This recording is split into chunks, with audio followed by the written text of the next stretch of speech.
నిజంగా కాటన్ పత్తి రైతు బాధ చూస్తే మాత్రం చాలా చాలా బాధాకరం అనిపించింది. ఆదిలాబాద్ జిల్లాలో ఉన్న అందరు ప్రజాప్రతినిధులకు తెలుసు ఈ సీజన్లో పత్తి వస్తుంది, పత్తి కొనుగోలుకి ఇబ్బంది అవుతుందని తెలుసు.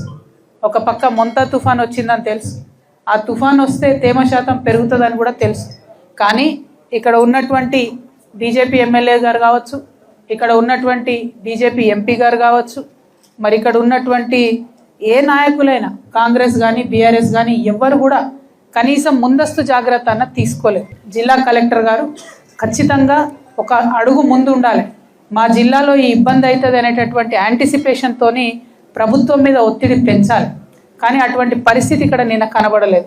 ప్రభుత్వం 1 వీక్లో మొత్తం పోయిన వారం అంతా కూడా జూబ్లీహిల్స్ ప్రచారం మీద ఉన్న శ్రద్ధ పత్తి రైతుల జీవితాల మీద లేకపోవడం అన్నది దారుణం.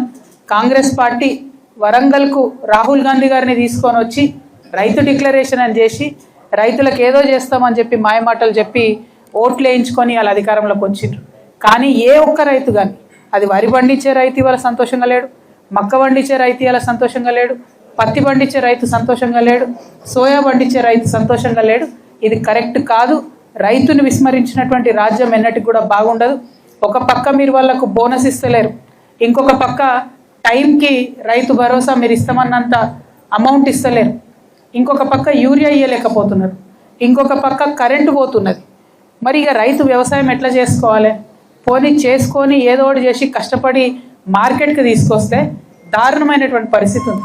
నిన్న అక్కడికి పోతే రైతులు ఒకటే చెప్తున్నారు, మా ట్రాక్టర్ ఇట్లా లోపలికి రాగానే మాయిశ్చర్ కంటెంట్ తీసుకుంటున్నారు, డెఫినెట్గా అది ఎక్కువ వస్తుంది, మేము ఆరబెట్టుకున్న తర్వాత తీసుకోవాలి. ఈ కనీస చిన్న చిన్నవి కూడా పాటిస్తలేరంటే నిన్న మీ అందరి సమక్షంలోనే నేను కలెక్టర్ గారికి మాట్లాడడం జరిగింది. వారు దానికి ఒప్పుకున్నారు. లేదు కొంచెం అవకాశం ఇస్తామని చెప్పిండ్రు.